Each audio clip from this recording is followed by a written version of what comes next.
welcome students. How are you? I hope you're doing all well. Today we are going to read our next chapter, that is Robinson Crusoe. It's a very interesting story written by Daniel Defoe. He was a very famous writer. अच्छा, इसमें क्या होता है कि जो Robinson Crusoe है वो बहुत शौकीन है वॉयजेस का क्या मतलब होता है, जो हम लोग ट्रैवल करते हैं लॉन्ग जर्नी बाय सी, हम लोग जिसको कहते हैं कि समंदर का सफ़र, ठीक है, उसका बहुत शौकीन होता है। तो उसके जो पेरेंट्स होते हैं, घर वाले होते हैं, उसको मना तो करते हैं लेकिन वो किसी की बात नहीं सुनता और अपने आप को ज्वाइन करवा लेता है एक शिप के क्रू के तौर पर, और वहाँ से वो जो है वो मुख्तलिफ़ जगहों पे जाता है। और इसके बाद एक आइलैंड में, क्योंकि उसका शिप जो है वो एक बहुत शदीद तूफ़ान आता है और उसमें उसका शिप जो है वो तबाह हो जाता है और फिर वो एक आइलैंड पे चला जाता है और वहाँ पे वो अपनी ज़िंदगी कैसे गुजारता है और किस तरह वो रहता है और फिर उसको वहाँ पे क्या एडवेंचर मिलता है। तो ये सारा बड़ी इंटरेस्टिंग बुक है, यू मस्ट रीड। उसमें से छोटा सा एक्सट्रैक्ट आपकी बुक में दिया हुआ है, तो ये हम लोग छोटा सा एक्सट्रैक्ट पढ़ेंगे और बाकी का आप लोगों ने इसका नावल ज़रूर रीड करना है, क्योंकि इसके नावल बहुत इंटरेस्टिंग है और उसकी वोकैबुलरी भी बड़ी ज़बरदस्त है। So let's start reading. हाँ जी, हम लोग पढ़े रॉबिन्सन क्रूसो यूनिट 4। इसके थोड़े से पहले हम लोग उनके बारे में पढ़ते हैं कि who was Daniel डिफो, the writer of Robinson Crusoe.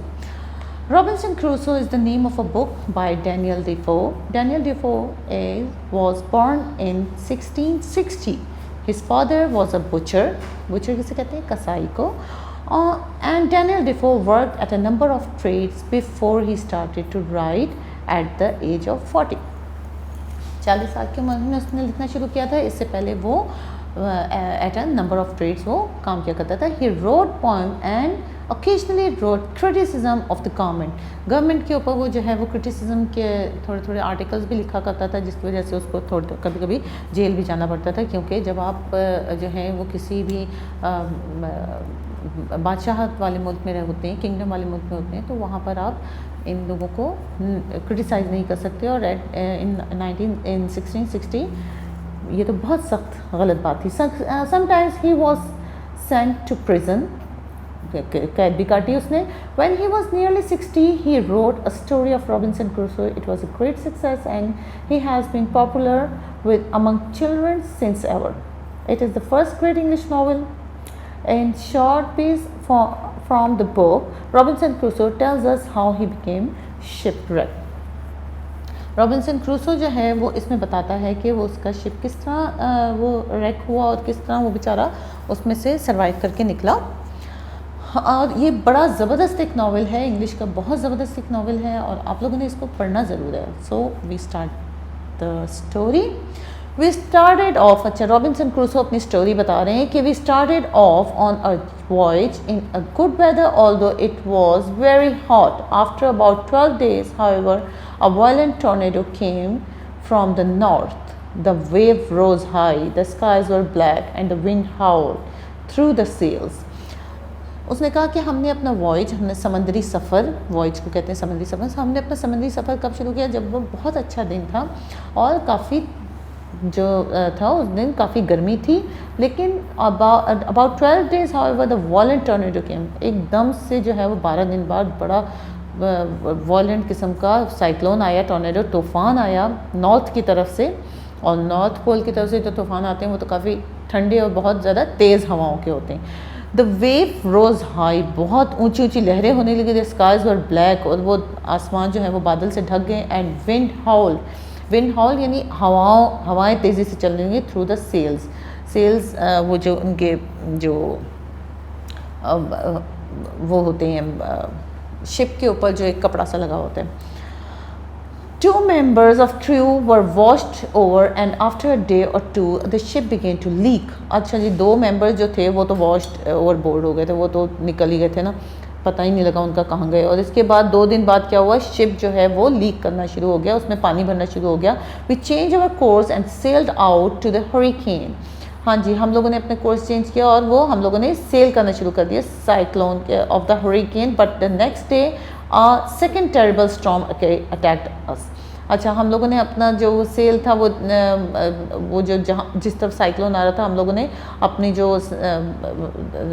वो है लोकेशन है वो वहाँ पे घुमा दी। लेकिन इसके बाद दूसरी दफ़ा जब इतना टेरिबल किस्म का अटैक हुआ, क्योंकि ऑलरेडी उनका शिप जो है वो लीक कर रहा था, उसमें पानी भर रहा था। We could not see the shore of some unknown but land, but the sea was very rough, the rain dash down and we were afraid to approach the close to the land. Our only hope was the clamber into the small boat and try to row the shore. उन्होंने कहा कि हम इतना तेज़ तूफ़ान था और इसके बाद जो है वो सी जो है वो बहुत ज़्यादा रफ़ हो गया, ऊपर से बारिश हो रही है, हमारा जो शिप है वो भी डूब रहा था। तो हमारे पास एक जो और दूर दूर तक कहीं भी जो है वो नहीं नज़र आ रहा था, कोई आइलैंड, कोई ज़मीन का टुकड़ा नज़र नहीं आ रहा था। तो हमारे पास सिर्फ एक ही चीज़ थी कि हम लोग वो जो बोट्स होती हैं, लाइफ सेविंग बोट्स, वो हम लोग निकालें और किसी भी शोर की तरफ निकलना शुरू करें, यानी किसी भी साहिल की तरफ। Four of us manage to get to the boat into the sea and we jumped into it. अच्छा, कुछ जो 4 जो थे उनमें से उन्होंने किसी तरह, क्योंकि बहुत ज़्यादा तेज़ था तूफ़ान, तो कोई चल ही नहीं पा रहा था वहाँ, उसके बहुत ज़्यादा शिप हिल रहा था। तो 4 लोगों ने मैनेज किया किसी ना किसी तरह और वो बोट के अंदर बैठ गए। We rode with all our might but the waves were like mountains. अच्छा, वो पहाड़ों की तरह इतनी सख्त किस्म की और इतनी ऊंची ऊंची वो थी, वेव्स थी। हम लोगों ने बड़ा उसको रोड करने की, यानी कि चलाने की कोशिश की। We struggle on, but at last gigantic wave greater than all the others hurled our little boat into the air and sank beneath. हम लोग बड़ी कोशिश कर रहे थे कि उसको जो है ना किसी तरह हम लोग मैनेज कर लें, लेकिन क्या हुआ, एक जाइगेंटिक ह्यूज सी वेव आई, लहर आई और उसने पूरा हमें वो आसमान की तरफ उछाला और वापस उसने लेकर आई। तो क्या होना था हशर बोट का, जाहिर है वो टूट गई होगी। I'm a good swimmer, and for an hour and a half I battled in the stormy sea. As I caught sight of the coast, a huge wave would lift me up and carry me out of the sea again. मैं एक अच्छा swimmer था, तो मैं 1 घंटा और 1.5 घंटा तक मैं इससे जंग करता रहा कि किसी तरह मैं जो हूँ वो साहिल की तरफ पहुँच जाऊँ। लेकिन मैं जैसे ही साहिल के करीब आता, एक बड़ी सी लहर आती और वापस मुझे समंदर में फेंक देती। I tried to reach the shore again and I was thrown away by the raging sea again and again. Raging का मतलब होता है वायलेंट, गुस्से में जो वायलेंट हो जाता है। तो उसने कहा कि मैं बार बार कोशिश करता था, जैसे मैं शोर के करीब पहुंचता था, एक रैगिंग किस्म की, वायलेंट किस्म की वो वेव आती थी और वो मुझे वायलेंट सी में फेंक देती थी। At least I was hurled towards the shore and fell down exhausted on the sand. आखिरकार मैं वहाँ पर जो है ना वो शोर पर, साहिल पर पहुँचने में कामयाब हो गया और मैं बहुत एग्जॉस्ट हो गया था, मतलब बहुत ज़्यादा थक जाने को कहते हैं एग्जॉस्ट होना। एग्जॉस्ट हो गया था और वहाँ पर रेत पर पड़ा हुआ था। The night was dark without a star in the sky and I knew that lying in the sand would be dangerous. उसने कहा कि जो नाइट है वो बिल्कुल एक सितारा भी नहीं नज़र आ रहा था, इतनी अंधेरा था।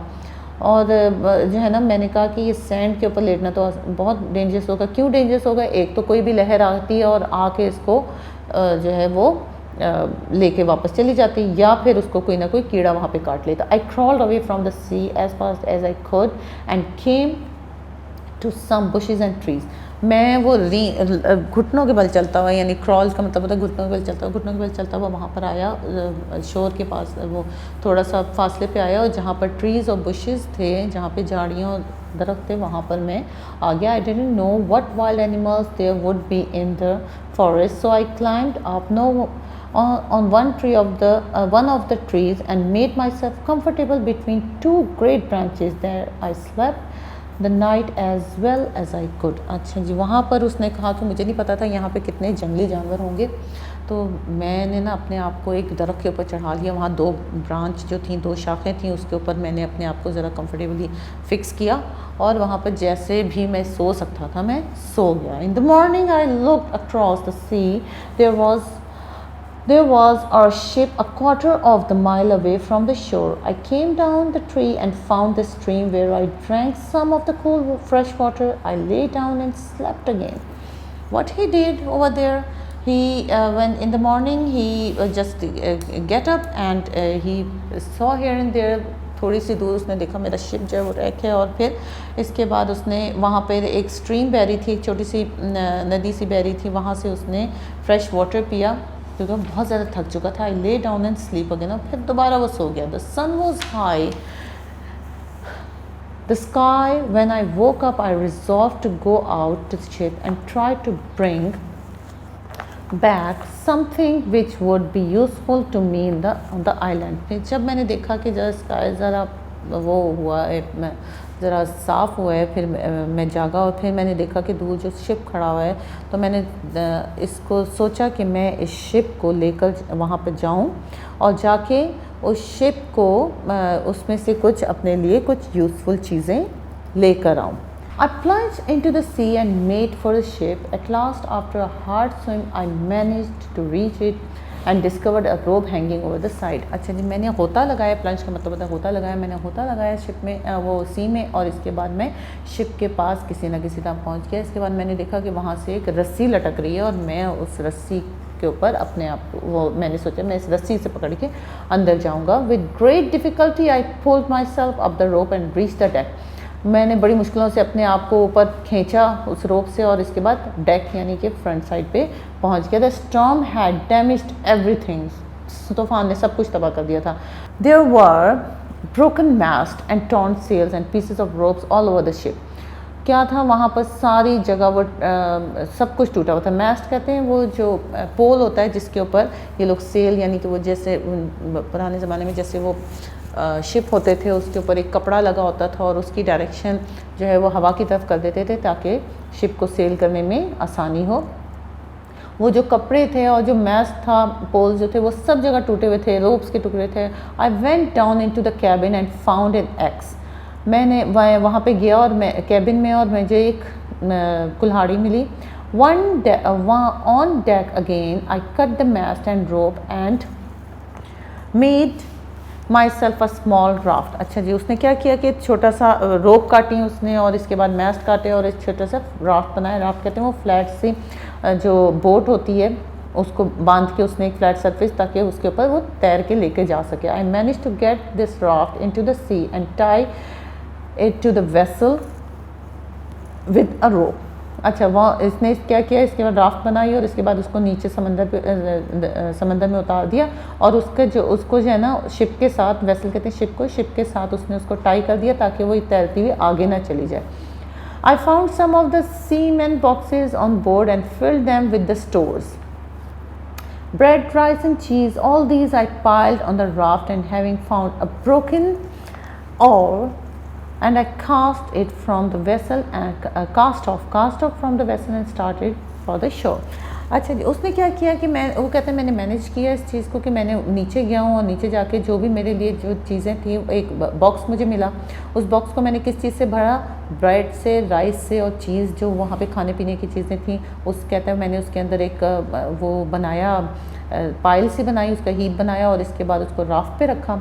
और इसके बाद मैंने जो कास्ट ऑफ का मतलब होता है जो फालतू चीज़ें थी उसको मैंने यूजलेस चीज़ें जो उसको कास्ट ऑफ कर दिया, यानी डिस्पोज कर दिया। And started for the shore. When I reach the sand I carried the thing up on the dry land. ठीक है, इसके बाद वो उसने क्या किया कि जब वो सैंड पे पहुंचा तो वो सारी चीज़ें उठा के अपने वहाँ पर खुशकी पे ले आया। The next morning I walked along the shore and little a hill up. From there I could see that I was on an island. I was a prisoner without a friend in the world. There was no one living on the island but wild beast. कोई भी नहीं था, मुझे ऐसा लग रहा था मैं इस आइलैंड पे कैद हो गया हूँ। और मैं जब छोटे से हिल नेक्स्ट मॉर्निंग में मैं जब छोटे से हिल पे गया और मैंने देखा कि सारे इर्द गिर्द जो है वो तो समंदर ही समंदर है, मुझे ऐसा लगा मैं यहाँ पर कैद हो गया हूँ। विद नो फ्रेंड्स, मेरे कोई दोस्त नहीं था मेरा वहाँ पर, और वहाँ पर सिर्फ जंगली जानवर थे, वाइल्ड बीस्ट, जंगली जानवर।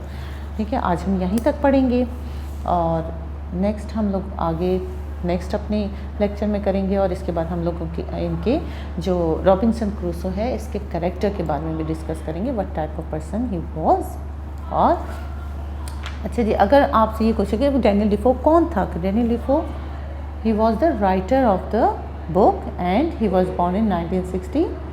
He worked as a number of trade and he write lots of books. At the age of 40 he write Robinson Crusoe and he was a very successful writer. Okay? And how did he when he started the voyage, how was the weather? It was sunny, it was hot, but after how many days the weather gets worse? After 12 days. And from how many men managed to go get into the boat?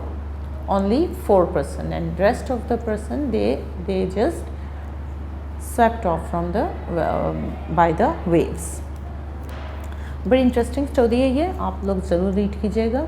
Ji students, आज हम लोगों ने पढ़ा है Robinson Crusoe का first half, जिसमें वो voyage start करता है और इसके बाद अचानक तूफ़ान आता है और वो एक आइलैंड में फंस जाता है। वो बाकी सारे जो हैं वो डूब जाते हैं और चले जाते हैं, और वो क्योंकि गुड स्विमर होता है तो वो किसी न किसी तरह अपने आप को मैनेज कर लेता है किसी खुश्की पर जाने के लिए और बच जाता है। लेकिन वो देखता है कि इर्द गिर्द कोई भी नहीं है उसके और वो अकेला वहाँ आइलैंड में होता है।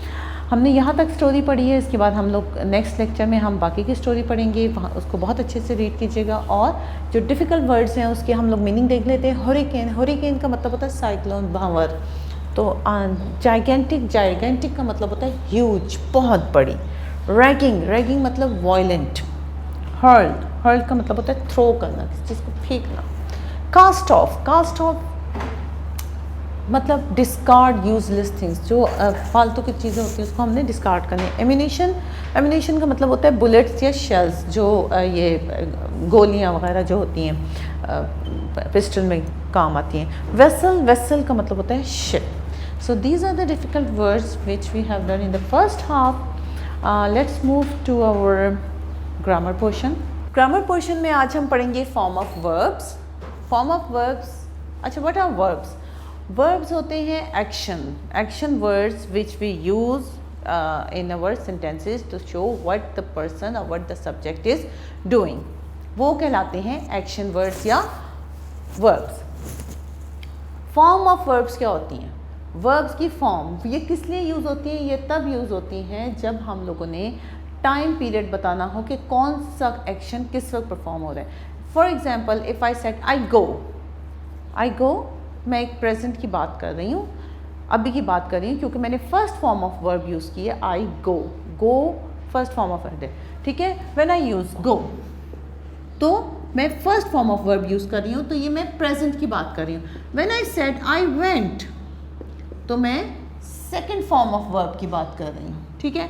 And when I said I have gone तो मैं कोई ऐसी चीज़ की बात कर रही हूँ जो काम हो चुका है, ठीक है। तो इससे हमें टाइम पीरियड या टाइम एरा का पता लगता है। इसमें फॉर्म ऑफ वर्ब्स में एक रेगुलर होती है और एक इर्रेगुलर होती है। रेगुलर कौन सी होती है? रेगुलर वो फॉर्म्स ऑफ वर्ब्स होती हैं जिसमें हम डी या ईडी लगा के हम इसके फॉर्म ऑफ वर्ब चेंज कर सकते हैं। जैसे ये बेस फॉर्म होती है एक, फिर एक सिंपल पास्ट होती है, पास्ट, और एक होती है पास्ट पार्टिसिपल, ठीक है। For example I said jump,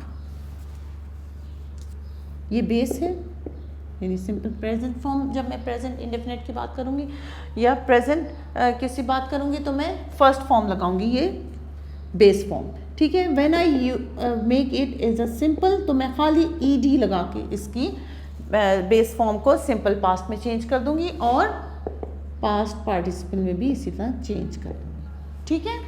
ये तो होती है रेगुलर फॉर्म जिसके आगे हम ईडी लगाकर और इसके जो फॉर्म ऑफ वर्ब्स हैं उनको हम लोग चेंज कर देते हैं। कुछ होती हैं इर्रेगुलर, उसमें टोटली स्पेलिंग्स चेंज हो जाती हैं। जैसे थिंक है, थिंक अगर मैं इसकी ये बेस होती है थिंक, ठीक है। अगर मैं इसको सिंपल पास्ट में करूँगी, सिंपल पास्ट, और पास्ट पार्टिसिपल, ठीक है। थिंक, और अगर मैं क्योंकि इसकी स्पेलिंग बिल्कुल चेंज हो जाती है थॉट, तो ये क्या होगी, इसकी इरेगुलर फॉर्म हो जाएगी थॉट। इसी तरह शट, शट शट शट, इसके साथ ईडी नहीं लग रहा, तो जिसके साथ ईडी नहीं लगेगा तो वो इरेगुलर फॉर्म होगी, और जिसके साथ हम लोग ईडी लगा लेंगे वो रेगुलर फॉर्म होगी। जैसे गो, वेंट, गॉन, टोटली चेंज है।